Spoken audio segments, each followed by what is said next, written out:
اللہ تعالیٰ کے نام سے شروع جو بڑا ہی مہربان اور نہایت ہی رحم کرنے والا ہے۔ محبت اللہ تعالیٰ کی امانت ہے۔ اگر محبت کسی عوض پر ہو تو اس کا کوئی فائدہ نہیں۔ جب اللہ تعالیٰ راضی ہو جاتا ہے تو بندے کو اپنے عیبوں کا پتہ چلنا شروع ہو جاتا ہے، اور یہی اس کی رحمت کی پہلی نشانی ہوتی ہے۔ اللہ تعالیٰ ہماری منصوبہ بندی کو اس وقت توڑ دیتا ہے جب وہ ہمیں توڑنے والی ہوتی ہے۔ اس کے فیصلوں میں حکمت ہے، نہ کہ ہماری خواہشات میں۔ بس اللہ تعالیٰ پر بھروسہ رکھو، جو ہوتا ہے اس میں کوئی نہ کوئی مصلحت ضرور ہوتی ہے۔ بندہ وہ ہے جو ہمیشہ لوگوں کی خدمت کرے اور زبان پر شکوہ نہ لائے۔ اللہ تعالیٰ کو خوش رکھنا ہے تو 3 لوگوں کو خوش رکھو۔ نمبر 1 والدین کو، نمبر 2 غربا و مساکین کو، اور نمبر 3 دکھی اور بے سہارا کو۔ جب بہترین کی خواہش ہو تو پھر اللہ تعالیٰ کی طرف دیکھو، اپنی خواہشات کی طرف نہیں، کیونکہ ہم تو جان ہی نہیں سکتے کہ ہمارے لیے اچھا کیا ہے۔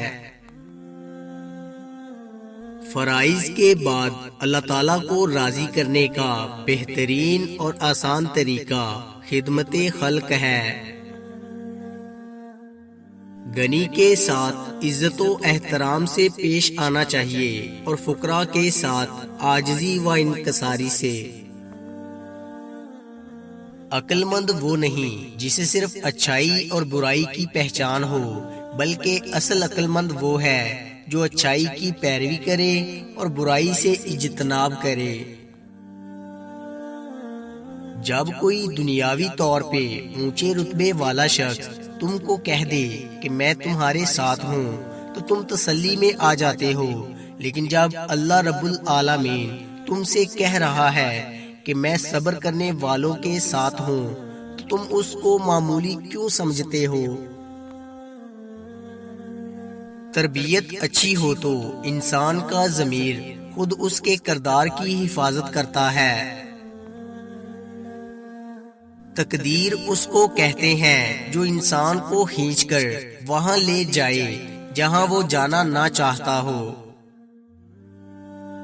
جو شخص موت کو یاد رکھتا ہے وہ تھوڑی سی دنیا پر بھی خوش ہو جاتا ہے۔ جو عبادتیں اخلاق اور کردار پر اثر انداز نہ ہو سکیں وہ مشقت کے سوا کچھ نہیں۔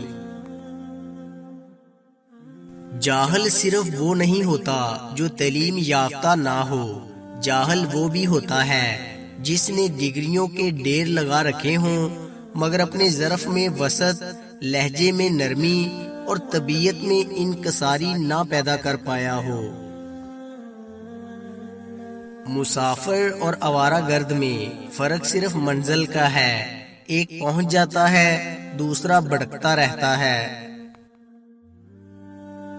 ہم محبت کے اظہار میں گونگے اور نفرت کے اظہار میں منہ پھٹ لوگ ہیں۔ جب تم کسی شخص کو اس کی دولت کی وجہ سے عزت دینے لگو تو یاد رکھنا تم ایمان گنوا چکے ہو۔ جب تک کسی شخص سے بات چیت نہ ہو اسے حقیر نہ سمجھو۔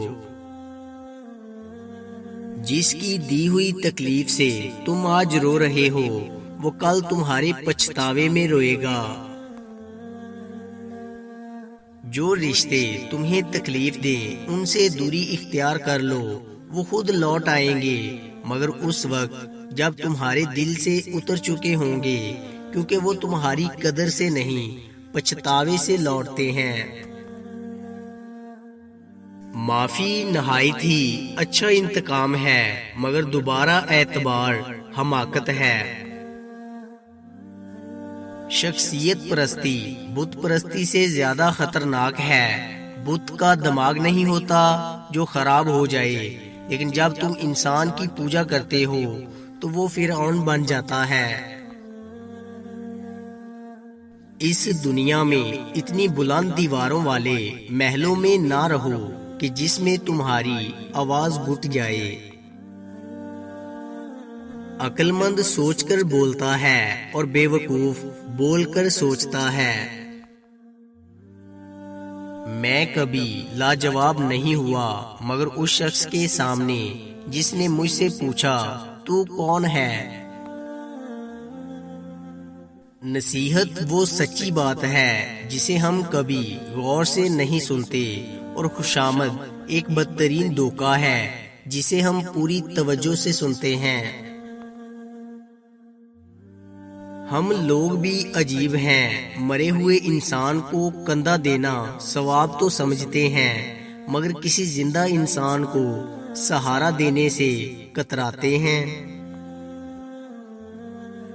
کچھ لوگوں کے ساتھ خون کا رشتہ بھی نہیں ہوتا مگر اپنوں والی خوشبو ہوتی ہے۔ دراصل رشتے خون کے نہیں احساس کے ہوتے ہیں۔ خواہشات کو نہ مارنے والے خواہشات کے ہاتھوں مارے جاتے ہیں۔ لوگوں کی مٹھاس اور منافقت مت دیکھو، عمل دیکھو۔ سانپ کے بچے بھی سانپ ہوتے ہیں جو اپنی فطرت پر ہی پروان چڑھتے ہیں۔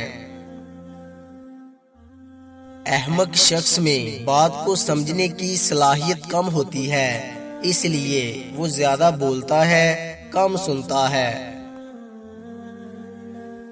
انسان کا زوال تب شروع ہوتا ہے جب وہ اپنے مخلص لوگوں سے منافقت شروع کر دے۔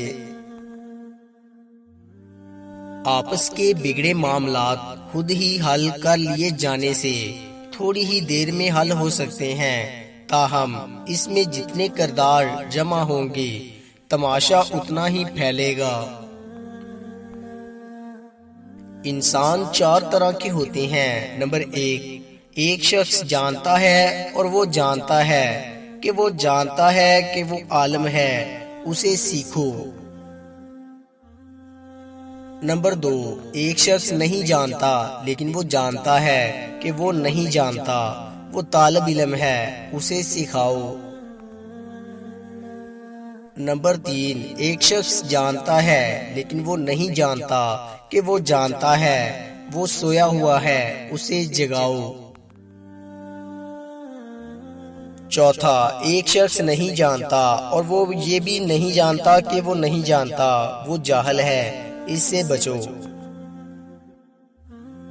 دوستو، امید کرتا ہوں کہ آپ کو ہماری ویڈیو اچھی لگی ہوگی۔ اگر آپ کو ہماری ویڈیو اچھی لگی ہے تو لائک کیجئے، اور مزید اچھی ویڈیوز کے لیے ہمارے چینل کو سبسکرائب اور فیس بک پیج کو لائک کریں۔ شکریہ۔